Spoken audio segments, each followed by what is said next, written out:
Pakistan democratic movement की तरफ से बार बार मुतालबा किया जा रहा है कि वज़ीर आज़म इमरान खान जल्द अज जल्द इस्तीफ़ा दें। आज जो लाहौर में पीडीएम का इजलास हुआ उसमें ये फैसला किया गया कि वज़ीर आज़म इमरान खान से 31 जनवरी तक इस्तीफ़े का मुतालबा किया जाए, और अगर वो इस्तीफ़ा नहीं देते तो फिर फरवरी के महीने में लॉन्ग मार्च किया जाएगा। तो अगर लॉन्ग मार्च शुरू हो जाता है तो फिर उसको हुकूमत कैसे रोकेगी? लेकिन क्या आज जो वफाकी वजीर फवाद चौधरी साहब की तरफ से अपोजिशन को एक दफ़ा फिर मुज़ाकरात की दावत दी गई है, तो क्या हम ये उम्मीद कर सकते हैं कि ठीक है, एक तरफ अपोजिशन वज़ीर आज़म से इस्तीफ़े का मुतालबा कर रही है, लेकिन दूसरी तरफ कुछ वज़रा की तरफ से और ख़ास तौर पर फवाद चौधरी साहब की तरफ से बार बार मुज़ाकरात की बात की जा रही है, तो क्या कोई हुकूमत और अपोजिशन में डेडलॉक ख़त्म हो सकता है? तो इस पर आज हम बात करते हैं, और इसके अलावा भी कुछ मौज़ूआत हैं। हमारे साथ मौजूद हैं जनाब फवाद चौधरी साहब, जिन्होंने आज एक अहम इजलास था उसमें भी शिरकत की, और लाहौर में मौजूद हैं मुस्लिम लीग नून के रहनुमा और साबिक वज़ीर जनाब मोहसिन शाहनवाज रांझा साहब, वो हमें लाहौर से ज्वाइन कर रहे हैं। सबसे पहले मैं फवाद चौधरी साहब आपसे जानना चाहूँगा कि एक तरफ अपोजिशन मुतालबा करिए कि वज़ीर आज़म साहब इस्तीफ़ा दें, दूसरी तरफ आज आपने प्रेस कॉन्फ्रेंस में एक दफ़ा फिर अपोजिशन को मुज़ाकरात की दावत दी है। आपको लगता है कि मुस्तकबिल करीब में हुकूमत और अपोजिशन में डेडलॉक ख़त्म हो सकता है? जी, यकीनन ख़त्म हो सकता है। जमहूरियत जो है और जो सियासत है, सियासत के कहते हैं ना, ये आर्ट ऑफ पॉसिबल है। आर्ट ऑफ पॉसिबल, अगर पॉलिटिशियंस एक्सट्रीम सिचुएशंस में से हल नहीं निकाल सकते तो वो तो फिर पॉलिटिशियंस ही नहीं है। पॉलिटिशियंस का काम ही ये है कि वो एक्सट्रीम सिचुएशंस के अंदर जो है वो सॉल्यूशंस तलाश करें और सॉल्यूशंस निकालें। और इसीलिए ये जो इस वक्त हुकूमत और अपोजिशन के दरमियान जो एक टग ऑफ वॉर है, या जो इख्तलाफात हैं या शिद्दत इतना है, वो मेरे ख्याल में उनमें हमेशा ये गुंजाइश होती है कि वो बातचीत से सलूशन की तरफ जा सकते हैं। अब उसको सवाल ये है कि ये बात मैं क्यों बार बार कह रहा हूँ, और जो हमारे कुछ और सीनियर जो मिनिस्टर्स हैं वो ये बात कर रहे हैं, और जो अपोजिशन को कन्वे भी उन्होंने की है, वो इसलिए हम कर रहे हैं। देखिए, ये 20-22 करोड़ की आबादी का मुल्क है। अगर हमने हर वक्त जो है वो लड़ाई के आगे हम चल नहीं सकते। बड़े फैसले जब होते हैं, बड़े फैसले करने के लिए एक खास माहौल चाहिए।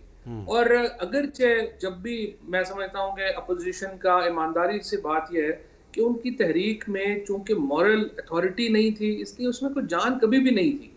कल के जलसे से तो ये बात फिर एक दफा साबित हुई ना कि उनकी जो तहरीक है उसमें कोई जान नहीं थी। लेकिन इससे ये नहीं है कल जिस तरह से बिलावल साहब ने या बाकी अपोजिशन के लोग कहें कि हम तैयार नहीं हैं और आप हमें मैसेज है कि, या कोई हुकूमत को ये कहा जाएगा कोई कमजोरी की बात है, ऐसी बात नहीं है। लेकिन इसके बावजूद मैं ये समझता हूँ कि जब आप एक जमहूरी निज़ाम हुकूमत में, ये लाजमी है कि एक मिनिमम कॉपरेशन जो है वो हुकूमत और अपोजिशन में कायम रहे, और फिर ही बड़े फैसले हो सकते हैं। अच्छा। लिहाजा मेरे ख्याल आज जितने भी सख्त हों, जो इसमें सोल्यूशन है, हल है, उसकी गुंजाइश मौजूद है। अच्छा फवाद चौधरी साहब, आज एक अपोजिशन के सीनियर रहनुमा है जो काफ़ी अर्सा से नैब के कैदी हैं, उन्होंने आज सखर में कुछ मीडिया टॉक किया। खुर्शीद शाह साहब ने, उन्होंने मुज़ाकरात के हवाले से एक तजवीज़ दिया, ज़रा सुने वो क्या कह रहे हैं।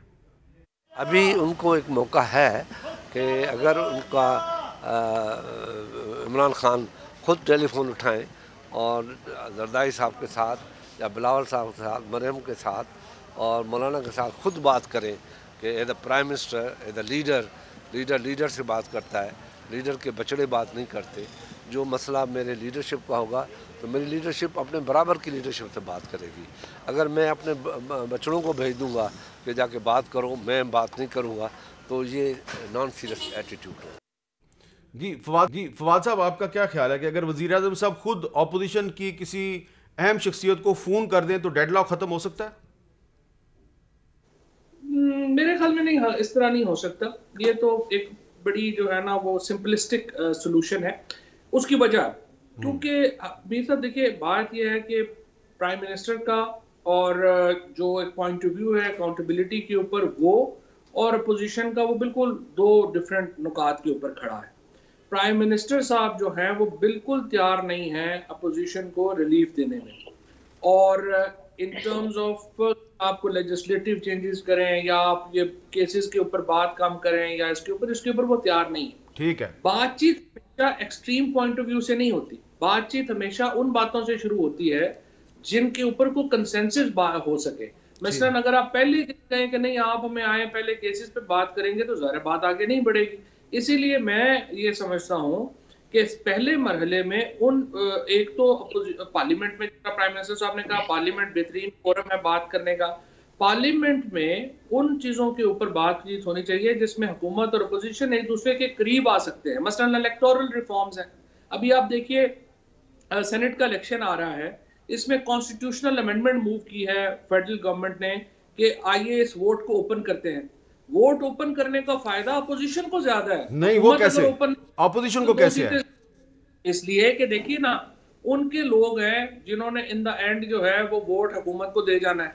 अल्टीमेटली अपोजिशन का ये इंटरेस्ट है कि वोट ओपन हो ताकि हुकूमत जो है वो फायदा ना उठा सके। ये एक सवाल है जो मैं बाद में आपसे इसका जवाब लूंगा कि हुकूमत जो है उसको आजकल अपोजिशन में इतना प्यार क्यों आ गया है कि वो आइन में ऐसी अमेंडमेंट करनी चाहती है कि जिसका अपोजिशन को फायदा होगा। इस पे मैं बाद में बात करता हूं। मोहसिन शाहनवाज राजा साहब, ये बताएं, सिंपल सवाल, हुकूमत के साथ मुज़ाकरात या लॉन्ग मार्च? देखिए, जो हमने जिस तरह आप अभी बात भी कर रहे हैं, जिक्र भी कर रहे हैं, अगर हर लड़ाई जो होती है, बुनियादी तौर पे हर लड़ाई जो होती है उसका इख्तिताम जो होता है बातचीत पे होता है, मुज़ाकरात पे होता है। कुछ शर्त और शराइत जो होती हैं वो दोनों तरफ से जो हैं उन पे अमल दरामद किया जाता है और उसके बाद उसके नतीजे में जो है वो मुज़ाकरात कामयाब होते हैं। अब अगर हुकूमत हमारे मुतालबात जो हैं उनको तस्लीम कर लेती है और हमारे मुतालबात को मान लिया जाता है तो फिर जाहिर है ऑपोजिशन जो है वो भी ये समझती है, और इस मुल्क में ऑपोजिशन जमातें कई दफ़ा हुकूमतों का हिस्सा रह चुकी हैं, बल्कि खुद हुकूमत कर चुकी हैं, और उनको पता है कि पाकिस्तान की आवाम के जो मसाइल हैं वो मसाइल हल करना भी बहुत ज़रूरी है। और हमारे मसाइल जो हमारा एजेंडा होगा उसमें इस्तीफ़े का अगर मुतालबा या कोई इस तरह की चीज़ सामने आती है तो उसकी जो बुनियाद होगी वो पाकिस्तान के बीच में जो मौजूदा सूरत हाल है, जिस तरह महंगाई का बुरान है इस वक्त, मईशत का बुरान है, गैस का बुरान पैदा होने जा रहा है, तो जो ये मिसमैनेजमेंट है मामलात की, इसको हुकूमत किस तरह देखेगी? बाकी जो इनके काबीना में बैठे हुए लोग करप्शन कर रहे हैं, जो वुज़रा हैं जिनके कॉन्फ्लिक्ट ऑफ इंटरेस्ट हैं, जो अपने कारोबार भी चला रहे हैं और वजारतों के कलमदान भी ज़बरदस्ती के, मैं समझता हूँ ज़बरदस्ती के वजीर बन के बैठे हुए, जबकि ना उनको आइन और कानून इजाज़त देता है, उनको घर भिजवाने का क्या बंदोबस्त करती है हुकूमत? अच्छा, मैं उनके खिलाफ जो करप्शन के केसेस हैं वो किस तरह लिए जाते हैं? एक आपके पुराने दोस्त हैं शेख रशीद साहब, वो वजीर दाखिला बना दिए गए हैं। उन्होंने आज वजीर दाखिला बनने के बाद एक पैगाम दिया नवाज शरीफ साहब को, जरा सुने वो क्या कह रहे हैं। मैं नवाज शरीफ साहब को पहला पैगाम बतौर वजीर दाखिला देना चाहता हूं। नवाज शरीफ साहब, enough is enough, that's it, that's it. आप ये कहते हैं कि आप हमसे बात नहीं करना चाहते, आप इमरान खान से बात नहीं करना चाहते, तो फिर आप बताएं किससे करना चाहते हैं, उससे करवा देते हैं। जी राजा साहब, इसका क्या जवाब है कि अगर आपने हुकूमत से या इमरान खान से बातचीत नहीं करनी तो फिर किससे करनी है?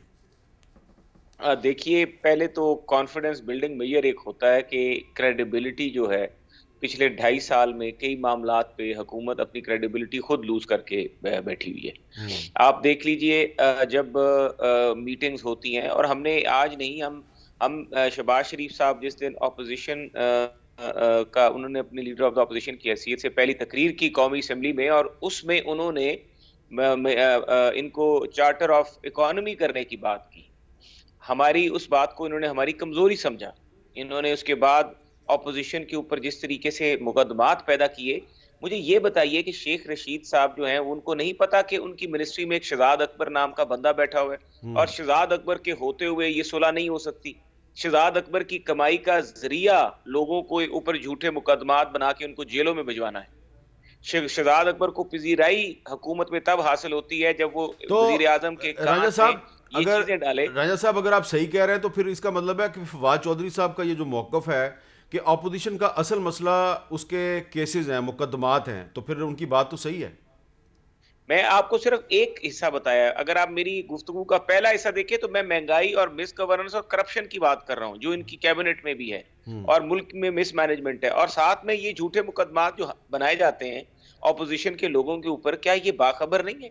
फवाद साहब, मुझे पता है जमहूरी आदमी, इनको पता है कि क्या हो रहा है और किस तरीके से एंटी करप्शन को एक्टिव किया हुआ है। तो शेख रशीद पहले तो अपनी वजारत में से शहजाद अकबर को बाहर निकाले और खुद वो एक मुकम्मल वजीर बने, और हमें पता हो कि हाँ ये एक मुकम्मल वजीर है, इससे बात की जा सकती है। वो तो खुद एक मुकम्मल वजीर नहीं है, तो उनसे क्या बात करें? और वो किसको कहते हैं enough is enough, that's it. भैया आपके पास तो अपनी वजारत नहीं है, तो हाउ कैन यू से दैट्स इट?